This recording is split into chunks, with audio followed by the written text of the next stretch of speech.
Have you ever felt as if your voice was lost or stifled? Or perhaps buried beneath layers of societal expectations, fears, and self doubt? When was the last time you challenged yourself to step outside of your comfort zone? And what was the result? What fears or self doubts hold you back from expressing yourself authentically? And how do you navigate through them? Can sharing your story help you and inspire others? Join me after the intro for a conversation with a very special friend with whom we will answer these and many more questions. So grab a cup of coffee, settle in, and let's start. Hi, I'm Rosanna D, and this is Forgive and Thrive, a podcast where we explore what thriving in life means and how we can achieve it, irrespective of our past, current condition, and expectations that those around us or society in general may have. Let's go. Welcome to the Forgive and Thrive show. When we are born, our voice is the first sign of life. Parents, doctors, nurses are all there, eagerly listening for the first cry, an assurance that the baby is breathing. We enter into this world hardwired to communicate through our voices. It is as natural as breathing, isn't it? Or at least it is for some of us, less for others. Somewhere along the way, many of us get quieter and quieter. We get lost among all the voices vying for our attention. In a culture that celebrates distraction over focus, production over purpose, noise over listening, many find their voice lost, compromised, and sometimes even ridiculed. We eagerly listen to the many voices around us, making it too difficult to hear and trust our own. And yet, we all have stories and experiences that are worth telling and sharing. Through our stories, we connect with others. The circumstances of the stories may vary, but the underlying feelings, the loss, the love, the rage, the joy, they are all relatable emotions. Through stories, we find we are like others and not alone. So today we want to go on a journey of discovery of our own voice. Through the discovery of ourselves and the value of our experiences, we want to understand how to find the courage to authentically and unapologetically share our story with those who need to listen to them. And we dive into this fascinating topic in a conversation with our guest, Guy Monroe.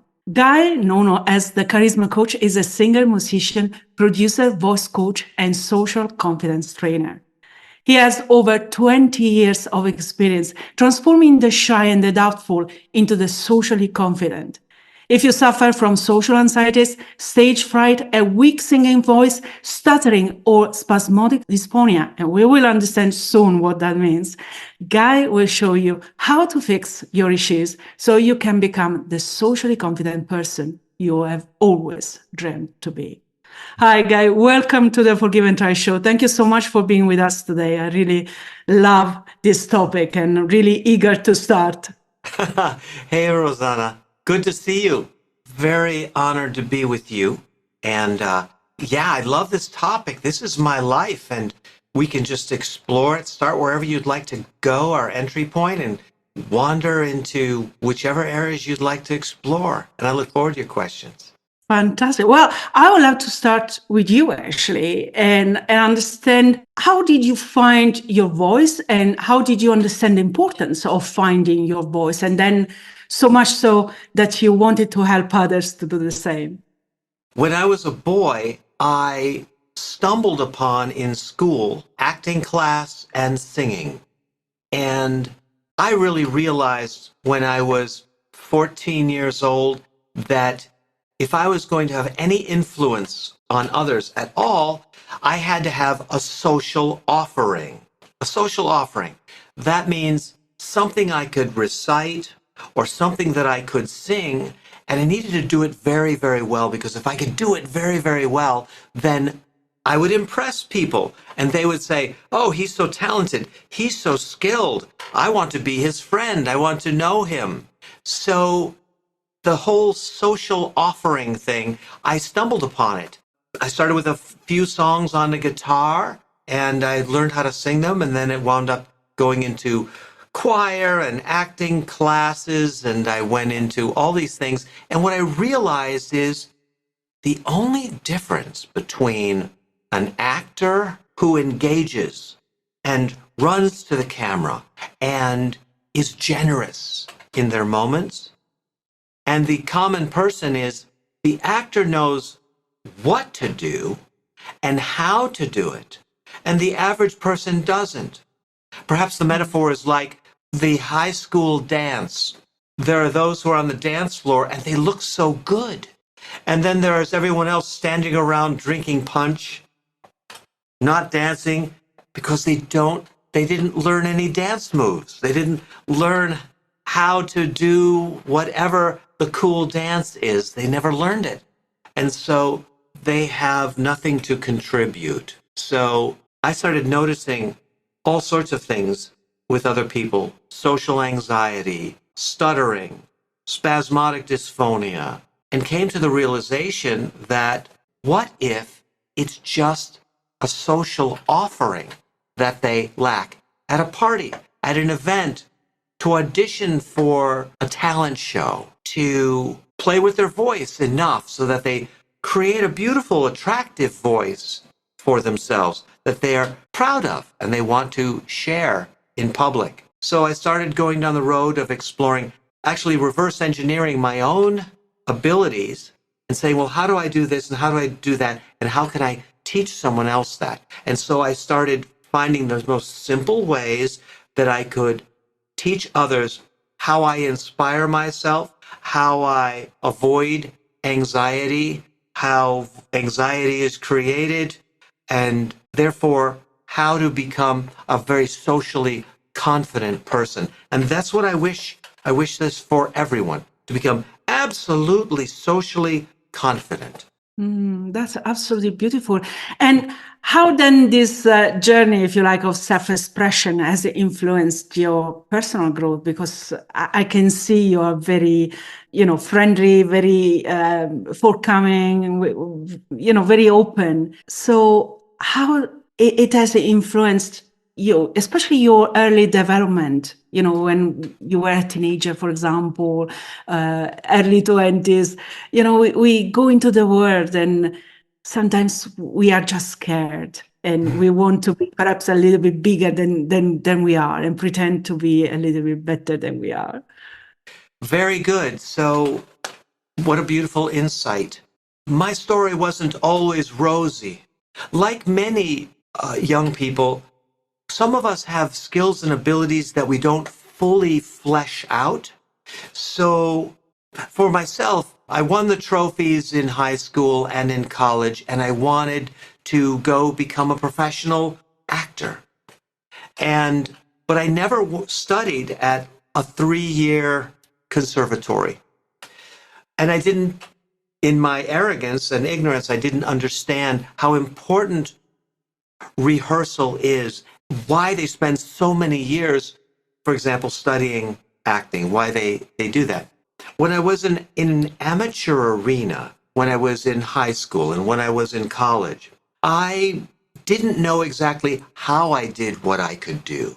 However, I could do it. So I just kind of stumbled over a bit of craft and developed an ability to do whatever's necessary to get the role and do the thing.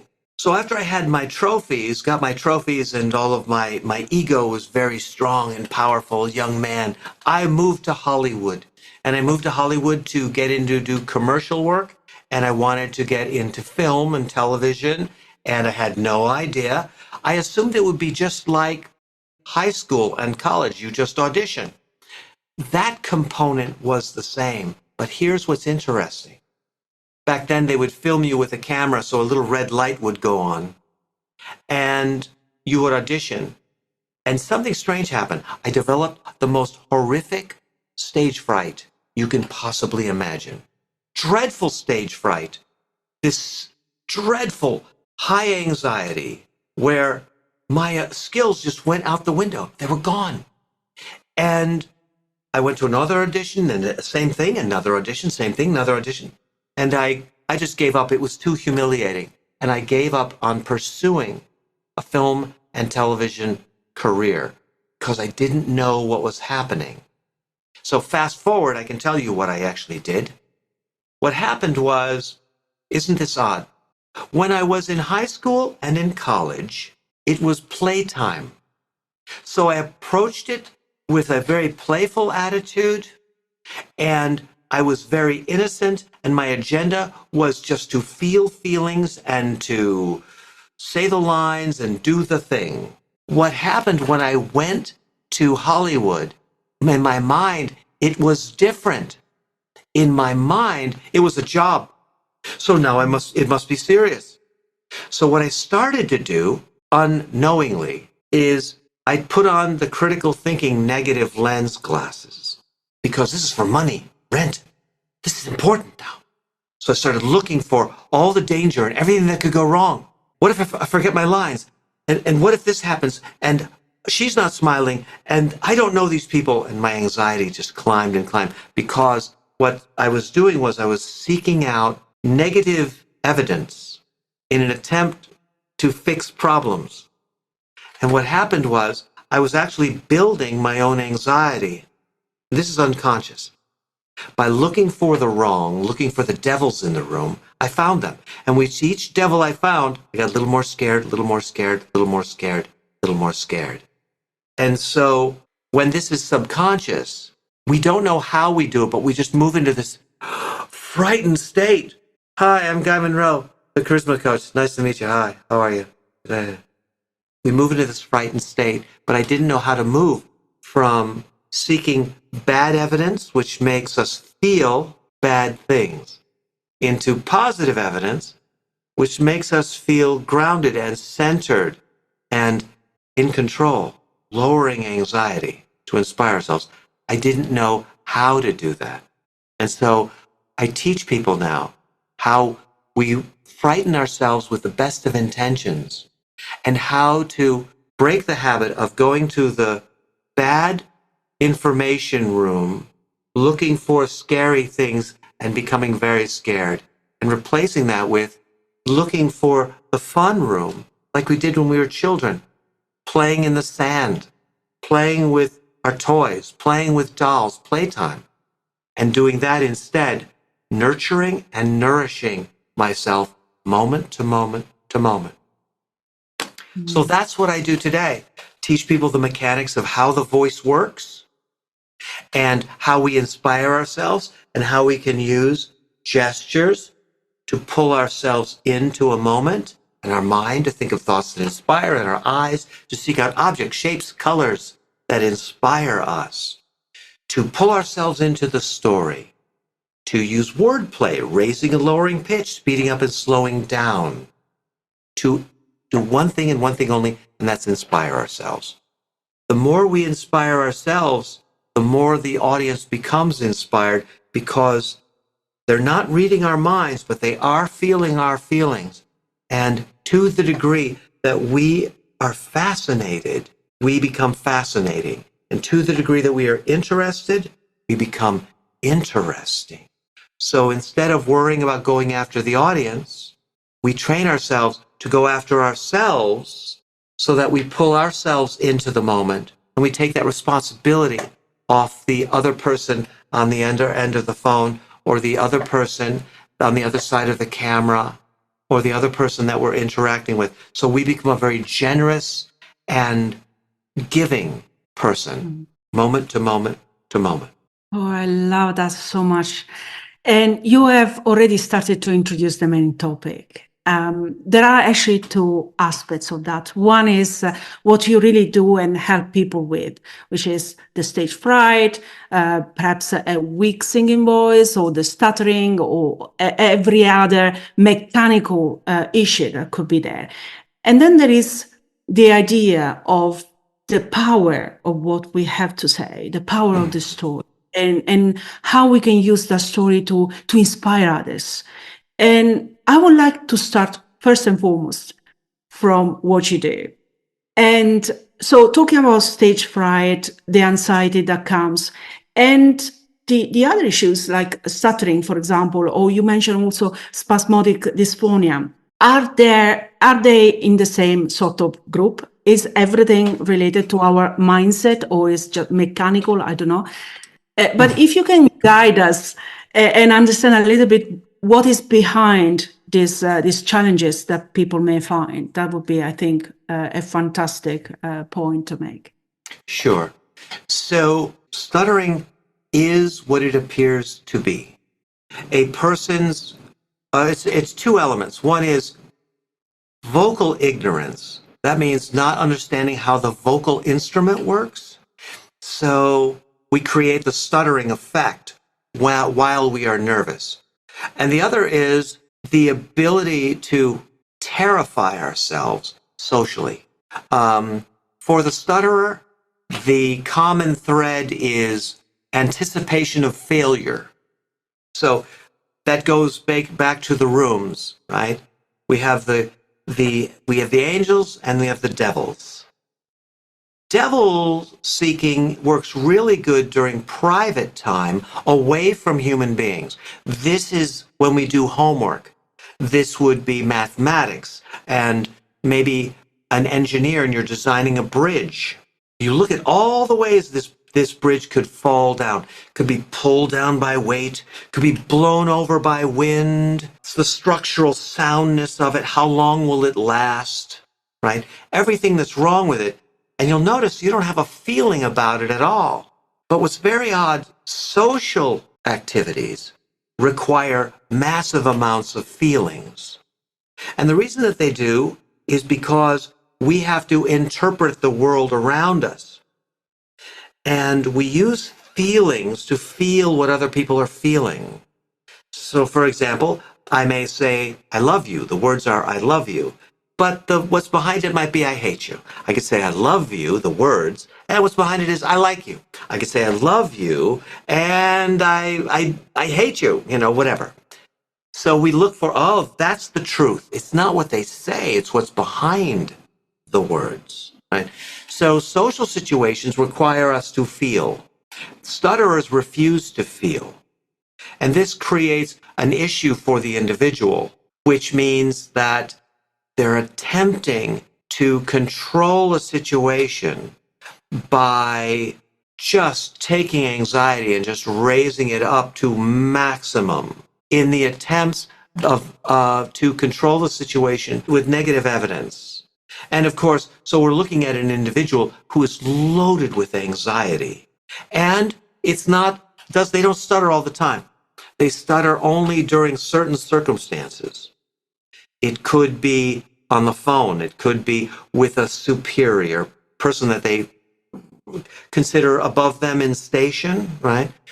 Any number of things. But what starts to happen is they have this anxiety, and then that anxiety carries over into the language. And what the stutterer is most embarrassed about is the stuttering effect brought upon by the stutterer taking the position that vowels and consonants can be voiced. For example, the fundamental difference, voicing means vocal cords will vibrate. You take in a breath, you pressurize it, ah. And a vowel is any sound that causes the vocal cords to vibrate when we're talking. A, E, ah, I, O, U, oi, and you feel here and it vibrates. But the consonants, they don't voice. The consonant, consonant. Con is with, sonant, sound, with the sound. So the vowel is the sound. The consonant is a condiment. But the stutterer doesn't know this. So as you and I would voice an ah, they will try and voice a consonant, make it durate. For example, cat. So therefore, if ah in cat is voiced, then surely the C in cat can be voiced. And it becomes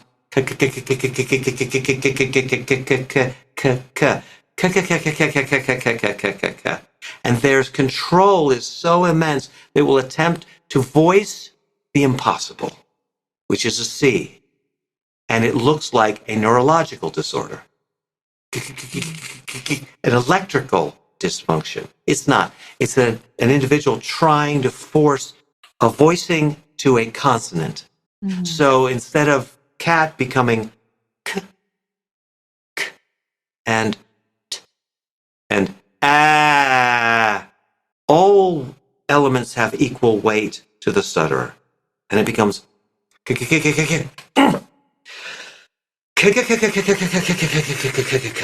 they'll never get to the ah. So you have to train the stutterer. Two things. One is how to control their emotions, get control of their emotions, so they're not scaring the hell out of themselves. And secondly is how the voice works. You don't attempt to voice a voiceless consonant. You can only voice the voiceable, which is the ah. So you have the breath, you hold, put it under pressure, and you say the word cat. So a typical stutterer, you can train them to speak smoothly within an hour, even if they've been stuttering for 20 years. The hard part is to train them how to feel and to enjoy feelings. Basically, to train them how to play during high-stakes situations, which every social situation is, for we are judged socially.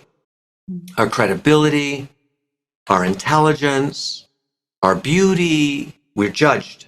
So they must retrain themselves to inspire, motivate, and propel themselves during high-stakes situations, with a little moderation on their speaking style, gluing their words together, going from vowel to vowel to vowel.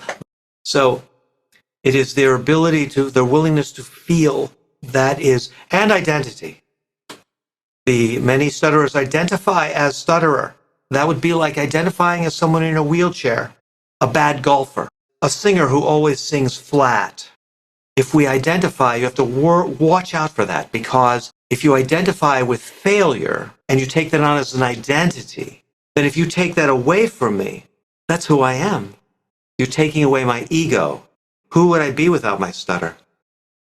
Spasmodic dysphonia is a greater descent into vocal hell. We've gone way past the stuttering dysphonic, and we are into a dysphonia, odd, phonia sounding, odd sounding. It takes on every palette and color of the rainbow. Many professionals will call both of these neurological disorders at great potential harm to the person that's being labeled a stutterer or a spasmodic dysphonic. If the stutterer has a love affair with trying to voice that which is unvoiceable, then the spasmodic dysphonic has a love for inverting every vocal law known to man. For example, the spasmodic dysphonic wakes up one morning and their voice sounds weird. They don't know how the voice works. They attempt to fix it, and then they go off into a weird direction of making it sounding weirder. And then they get stuck with that and they keep changing it. The spasmodic dysphonic, their voice can continuously change throughout their life because they're meddling with it. It's vocal interference. Now, there's nothing wrong with the voice. You shine a light down their throat. There's nothing wrong with their vocal cords, but it sounds like some kind of horrific throat injury has taken place, like their vocal cords have been sliced. So to mimic a spasmodic dysphonic, one could, instead of doing what we're supposed to do, which is we capture the air, we grab it, we crush it, and we buzz it. We grab it, we get the air into the body. We crush it, we put it under pressure. We buzz it. We send it into the amplification system, creating overtones and undertones. Spasmodic dysphonic, let's see, what would the opposite be? Taking a breath. Now get rid of all your air. And now speak with no air in your body. Breathe in and now push out all the air. And speak again. And you will sound like this. The good news is I have walked people out of vocal hell. And this is just from their desire has to be very strong to let go of the identity, because they may be a dysphonic for 5 years. They may be a stutterer for 20. But this is why stutterers walk away, millions every year, from stuttering. Because they change their identity and their relationship. They learn how to feel again, and we're willing to feel anything as long as it feels good. And they learn how the voice works and how we create vocal beauty. So just look at it like if you took someone who had absolute vocal ignorance, which is most people, no harm, no foul, who taught us how to use our voice? We guessed. But if you take that person, you turn them into a vocal expert, and then they work on their voice, on the beauty of it, and make it as beautiful sounding as they possibly can by honoring all vocal laws. You can have any voice that you want. It's a musical instrument that we play. Just have to learn how it works and shape it into a style that you enjoy. And that's the end of stuttering. That's the end of spasmodic dysphonia. And then for the rest of us, it just might be subtle things like monotone voice. Hi, my name is Guy Monroe, and I only do one note on the piano, and that's all I do with my voice, and I sound like a robot. Raised and lower pitch on the vowel. Practice. And all of a sudden, this beauty appears, and grace, and all these things. And then there is the ability to inspire ourselves as a skill and to develop that so that we are thoroughly amused and comforted while we're in the company of others, while we're being reviewed and judged by other people, and having activities that we can engage in to inspire ourselves. Guy, I absolutely love the idea of our instrument, or calling as such, and understanding how that instrument works and how we can play it. That was a fantastic explanation, and I'm sure everyone will benefit from those words that you put together. So thank you very much for that. So one showstopper that I can see then is really the anxiety of talking, being in front of an audience. As a scientist, I found myself a number of times on a stage presenting and talking to people. That can be really, really frightening. So are there strategies that perhaps we can use in those situations?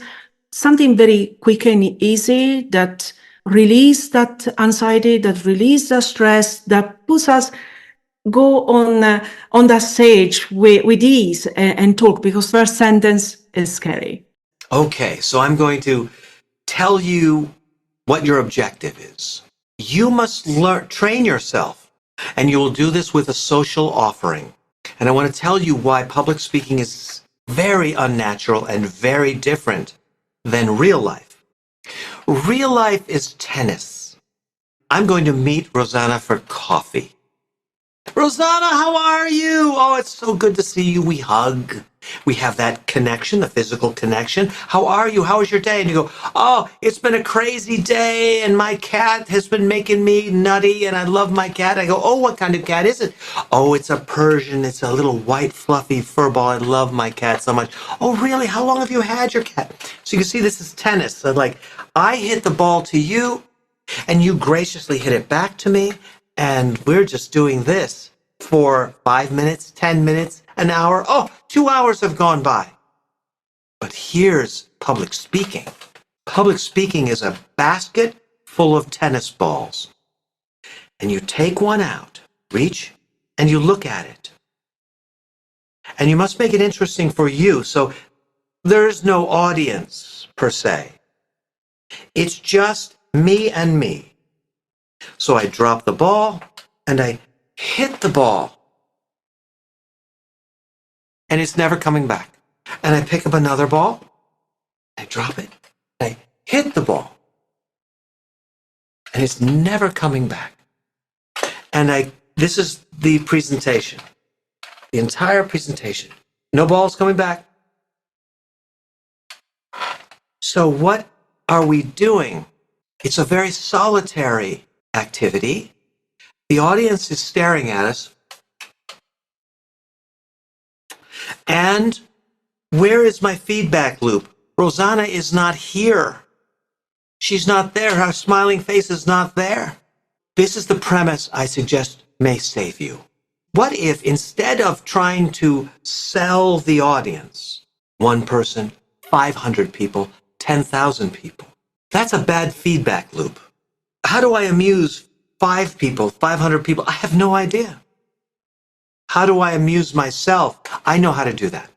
if you practice. You can do that.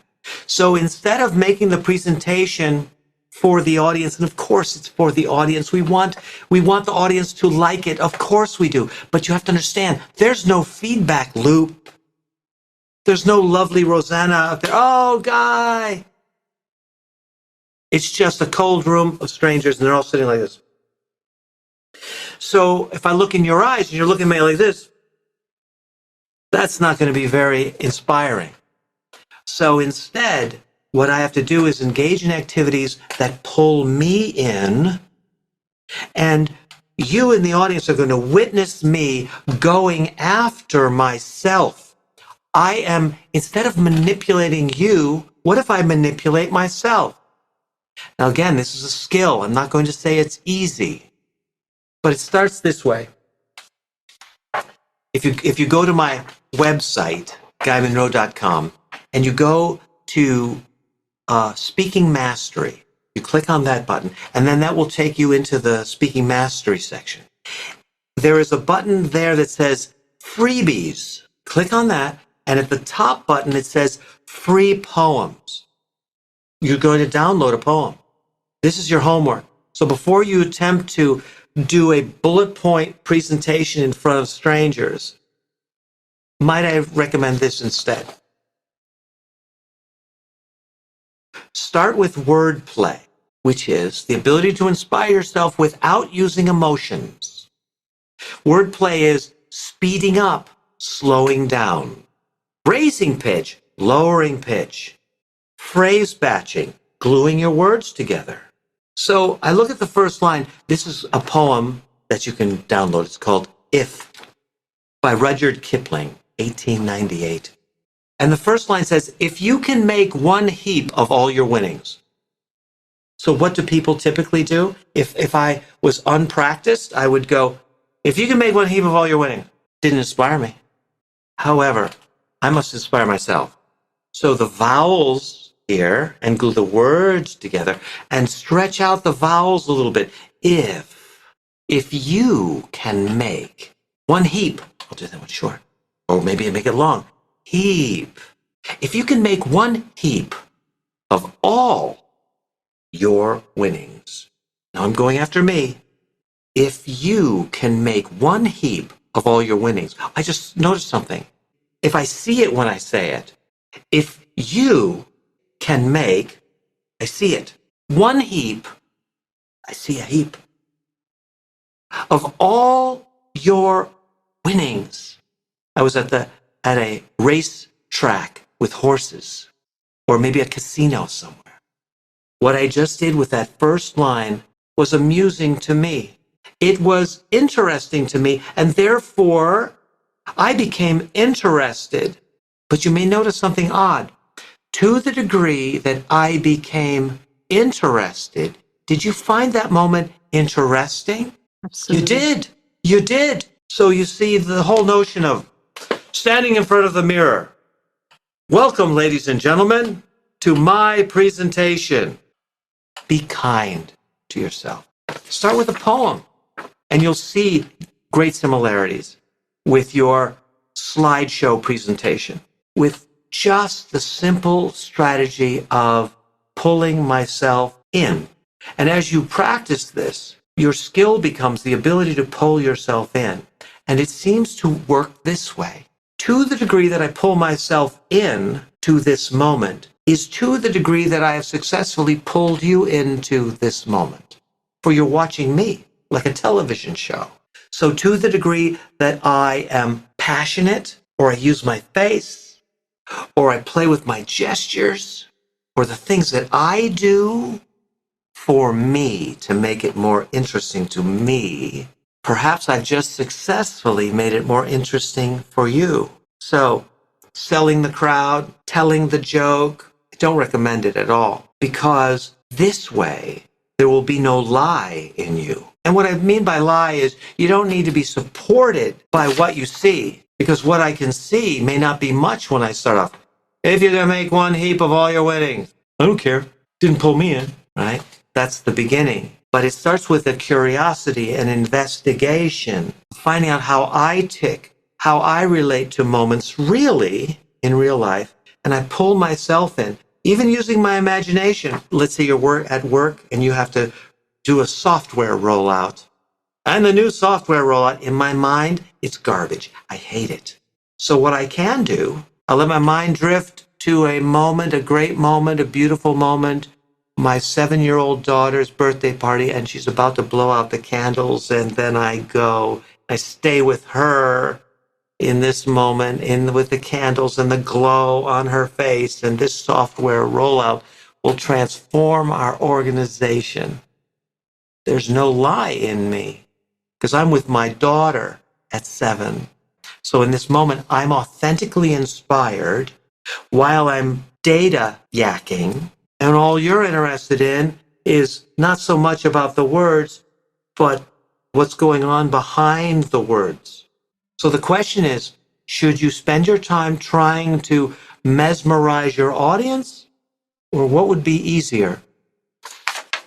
Finding out how to mesmerize yourself, finding true value for yourself in this moment.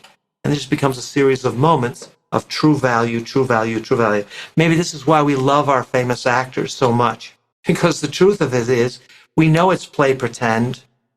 We know that this movie's about dragons and the next one's a spy thriller, and it doesn't matter because our favorite actor never lies to us.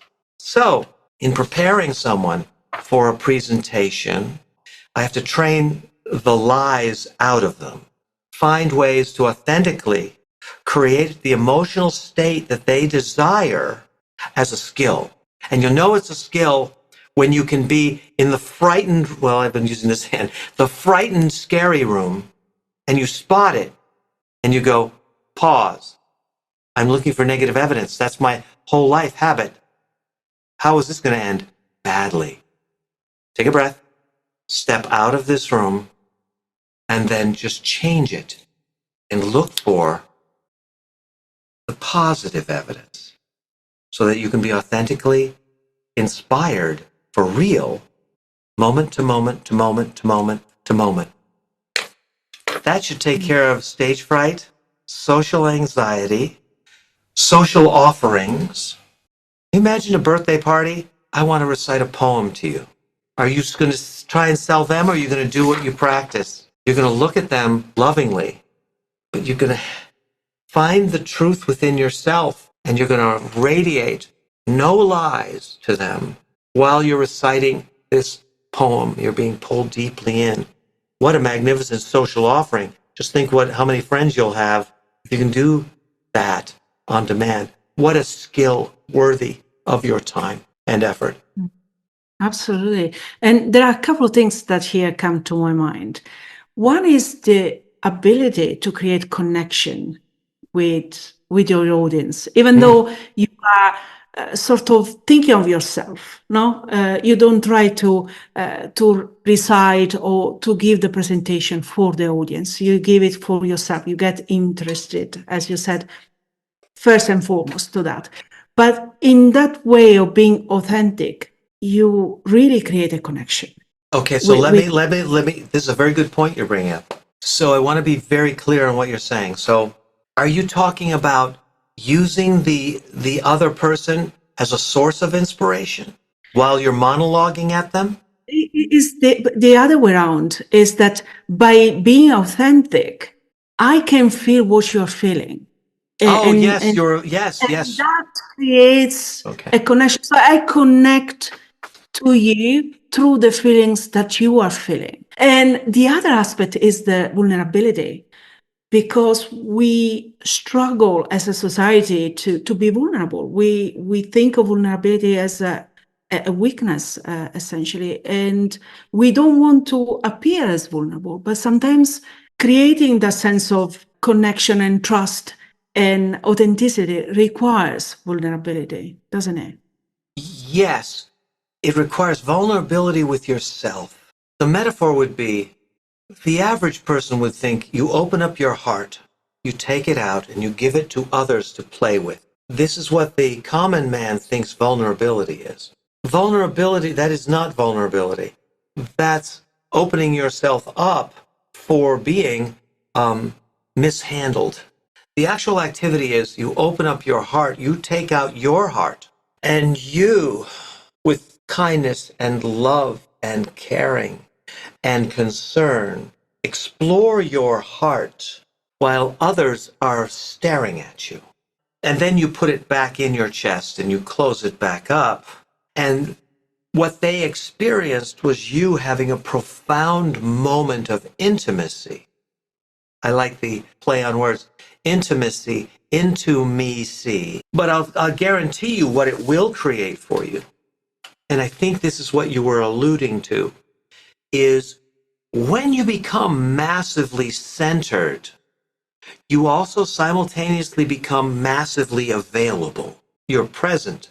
So you literally, I can, in this space that I've created, I can now turn my attention on you, and I can formulate a very intimate question from a very intimate place to help move us both into a much more rewarding, rich, and deeper conversation.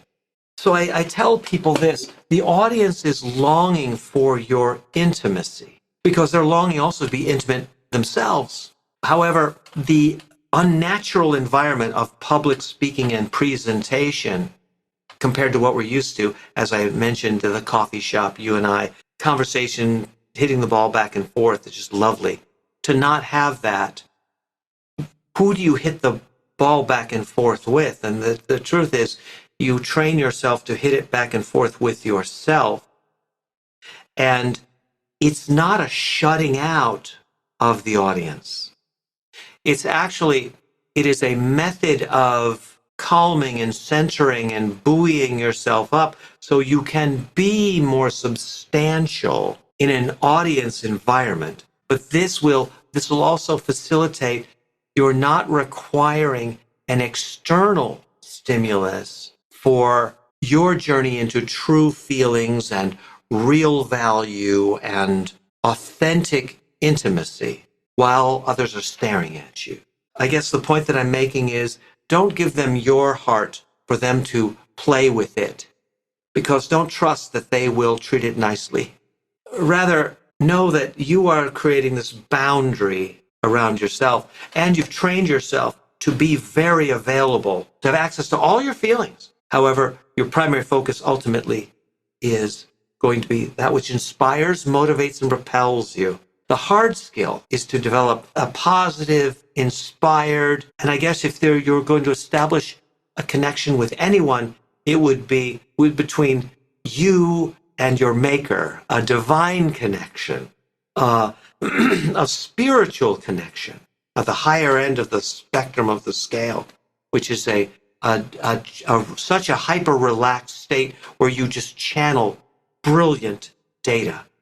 And I think many of us have tripped over that from time to time, where it just flowed. Did someone record that? Because it was brilliant. And that comes from this heightened state of centering and relaxation, where the data just tumbles out. There's no guardian within yourself trying to protect your words and not to be the buffoon, because you're not working from a state of trying to hide information or withhold information. You are making yourself feel very safe to explore an aspect of something publicly. Yeah, no, I absolutely love that, and I appreciate the fact that you mentioned boundaries, because I think it's extremely important, and that is precisely where I was trying to go, because sometimes I strongly believe in the power of stories, in the power of sharing experiences to inspire others, and at the time of recording now, probably, I don't know if you have followed, but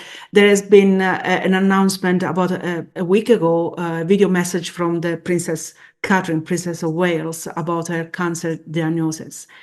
And I don't want to talk about that specifically, but I think that the way she shared, that was powerful and vulnerable. It was the strength in vulnerability. But at the same time, she put, and rightly so, boundaries. I need time to heal. I need time for myself now and my family. So there is the double side here. boundaries for her and her family, but at the same time, that inspiring story. And there has been a lot of reports on the number of people that have been investigating what are cancer's symptoms and asking to go and check their health rather than procrastinating. So I really love that sort of message when it's really positive and can inspire others with all the necessary boundary, of course. But that is really the power of sharing your story in action, I would say, isn't it? Yes. So if there's an effort, the effort is to pull, how far can I pull myself in? What am I not utilizing that will help me go deeper into this moment to make it that much more interesting to me? And therefore, I can serve the audience well in providing as much value as humanly possible, moment to moment, with the information that I'm sharing, but more importantly, the sincere feelings and sincere emotions behind the words. Absolutely. And talking about feelings, and I know that you have also trained a lot of people, for example, to give presentation like TEDx, where very often topics are important and can be challenging from an emotional point of view. And stories, especially when we share. I mean, I mentioned now the Princess Catherine story and cancer diagnosis. There are so many others that obviously carry a lot of emotions with them. And some of these feelings may become a little bit disempowering for us if we sit in them for too long. And we tend to procrastinate into them. Very And good. Very good. yes, and I would like to ask you, what do you think about that? What advice would you give to someone who is preparing, to come out with their story when perhaps there are all these emotions running wild? And in line with the forgive and thrive, is there a role for forgiveness to use as a tool to leave behind those emotions and find perhaps the courage to use our voice and to share? Okay, so this is a really excellent point that you're bringing up. I meet people all the time who will say, I think what I'll do is 5 years of inner child work, then I'll start public speaking. The theory being that I must heal my past trauma in order to be effective and available in front of an audience. This is absolute nonsense. It's a theory, and it's absolutely false because everything is contextual. You can take an individual who has post-traumatic stress disorder. People often don't understand what that is. What that is it's created. It's environmentally created. My best guess is what happens is there is an anxiety switch called high alert. And we flip that on, and once that is flipped on, this is an emergency, life or death hypervigilance. If you take an individual such as a young man, a 19-year-old, and you throw him in a combat situation, well, that young man is going to flip the switch to be hypervigilant, paranoid, justifiably so for his own survival, because he's being hunted. It is unnatural for a human being to be hunted. Imagine that for a moment, like a rabbit or a deer. You're being hunted and you know it. And if you take that human being and you subject them to, there's a certain amount of time that a human being can handle being hypervigilant, and that switch has to be turned off for them to be normal again. If they exceed their own limit of a duration of time to be able to flip that switch off, and they leave that switch on for too long, they will lose the switch and they just stay hypervigilant. So the solution for the hypervigilant is context. This is how the hypervigilant will approach a social situation, high stakes situation. The ability to differentiate between a life and death situation and what feels like a life and death situation, but actually is not. What you must do if you suffer from that is you must ask yourself, truth, is this a life-threatening situation? And you may go, it sure feels like. I didn't ask you what it feels like. I said, is it? And then the person go, Well, what are you asking me? Are they going to shoot me or kill me, stab me, wound me, cut me if I screw up? Yes, that's exactly what I'm asking you. And you must give yourself that actual time with yourself and go, truth, is this a life-threatening situation? No, but it really feels like it. But is it? No. Good. So even in the face of having this internal information that makes you want to run, you literally can train yourself. I must play while I have this gun to my head, I will become a 3-year-old child. I will play in the sandbox. And what happens is, to the hypervigilant, for this brief moment, because of the context, the gun will dissolve because their attention now is in the sandbox or at the beach with their family, and they're a child, and they're digging in the sand. And now, instead of being preoccupied with fear, I'm preoccupied with activities such as wordplay, gestures, using my imagination to pull me into moments which inspire me. And I'm able to do all of this without curing my hypervigilance. A point of caution. The danger in feelings is they're true. However, they can be manufactured. Have you ever seen the image of the child? Rattle, rattle, rattle. What just happened? End of the world. End of the world. Rattle the toy. The attention shift you just witnessed, positive lens. Oh, we're not dying anymore. So the problem with feelings is they're real. I could take a person into a TEDx situation where they're standing on the red dot and they want to tell their story, and they may not have trained themselves very well. And so they may approach their data in a way which frightens them. That's all true. The anxiety they're feeling was built on evidence with the best of intentions to succeed, but they've just managed to frighten themselves. Flip that, seek out the good, the right, and correct. This is also true in the same space at the same time. And yet my anxiety is lowered. I feel centered and calm. I'm feeling positive and inspired by what I'm looking for. So this is the danger of feelings. So in the greater context, for the greater good, for public speaking's sake, know what your objective is. There's good, there's better, and there's best. Good is the ability to manipulate the audience. Best is the ability to inspire the audience. I work with singers all the time, and they'll say, what music should I pursue? And I would say, music that inspires and brings hope to the audience, not garbage, because it's effective, your ability to manipulate. But it's fast food, it's junk.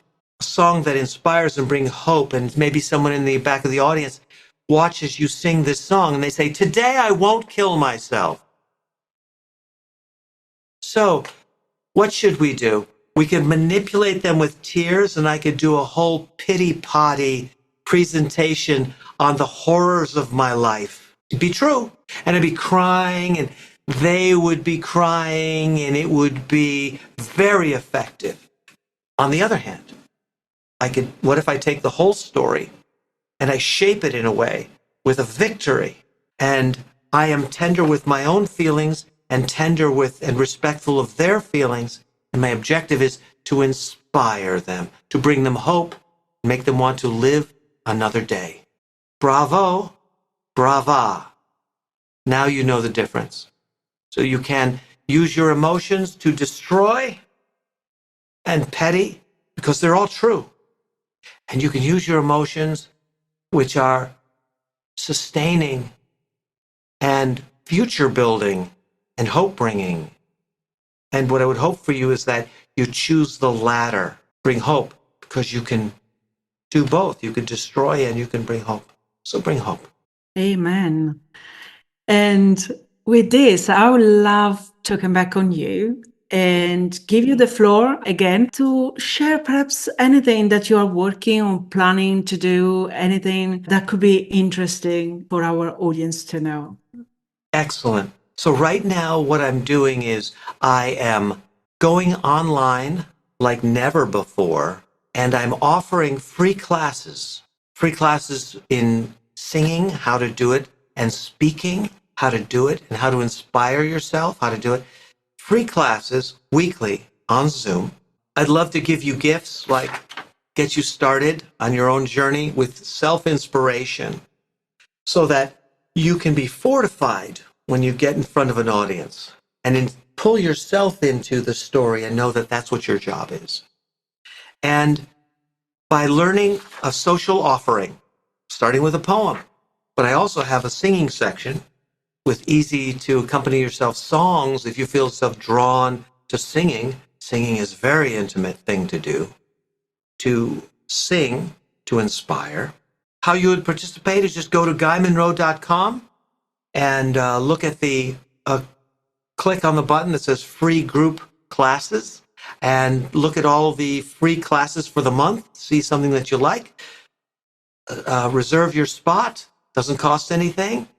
And you get to participate in a wonderful class that will demystify and give you the secrets that your favorite performers have that they use to inspire and fortify themselves, and also offer you a, if you're so inclined, a free session with me. If you are interested in going deeper and you just want to discuss your plans or your vision, perhaps you have a presentation or you have a crucial sales call coming up, or you're auditioning for The Voice and you want to talk about how you can level up and take it to the next level for yourself, and you'd like to meet with me, and I'd love to meet with you. And it's all there at guymonroe.com, GUYMONROE.com. Beautiful. And obviously, we will put this link and all the others, the social media, in the description of today's episode. So everyone will find you. Guy, very final question. If there was one short take home message that you would love everybody to remember from our conversation today, what that would be? Wow, what an intimate question. And I will reply intimately. I personally believe that you have a divine purpose, that something is calling you to share something with the world that I think is important, and I think you might be able to share it unlike anyone else. I would love for you to find a quiet place and sit down with yourself and ask yourself what that is and what you would like to share. And if there is any way that I can assist you in lifting any obstacle that is between you and presenting this wonderful message with the world, I wholeheartedly would love to support you, because if you proceed down the path of saying, well, there's pieces that are missing and I don't know exactly what to do, but I'm willing to face the obstacle, I promise you that others will benefit from it as well, and others are in the same place as you are. Many of us are on the fence, so close. If just something, if I could heal myself in this way, if I could just figure out how to get over that particular wall that I hit again and again and again, I would proceed with my message and share it with the world. So I would say to you, I absolutely love your vision, and I love your desire to help and make life better for others. And please do it. Please don't have to have the answer. Don't know how to make it happen, but just the desire to move to the next step and ask the question, ask for the help for your next obstacle. And you will receive it. You will receive that. So you have a beautiful gift and a beautiful sharing, and now is the time to move forward and share that message with the world. Now is the time where I think we're all being called. So blessings to you. Please move forward. And if there's anything I can do, I want to be here for you and help you with that. Wow, wow. As we end this enlightening journey, we are reminded of the profound impact that each individual story holds. Our stories are the threads that weave us together, connecting us across time and space. They hold immense value in our personal journeys of self-discovery and growth. By finding the courage to share our stories, we have the opportunity to confront our fears and self-doubts, cultivate self-esteem and acceptance, uncover the depths of our authentic selves, and most importantly, to inspire others through our growth. And with this in mind, I want to leave you with a quote from Steve Saint, who said, "Your story is the greatest legacy that you will leave to your friends. It's the longest lasting legacy you will leave to your heirs." Guy, thank you very much for accepting our invitation, for sharing so much about yourself and what you do. I could have talked to you for the rest of the week. I'm not pretending that, but honestly, I really, really enjoyed this conversation. Me too. This has been so intimate, and I live for these intimate moments. And so, Rosanna, thank you for this opportunity. You've made my day. I really am grateful for you. Thank you so much. No, thank you. It was really inspiring for me to know this much. I learn a lot, and that is always a. But it was really a fantastic connection that we made here. So I'm very grateful. Thank you so much. My great pleasure. Well, we would love to know what you think about this topic. What's your story? Can it be of inspiration for someone else? Let us know.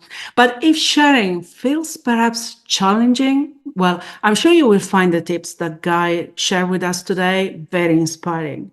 But if you need extra help overcoming social anxiety, do check Guy's website, his work, and follow him on social media. You will find all the links in the description of today's episode. Join me next time when we will continue exploring inspiring and challenging situations. Because remember, we are together in this journey. Thanks for watching. If you enjoy this content, subscribe to our channel and don't forget to hit the notification bell and like this video. See you in the next one.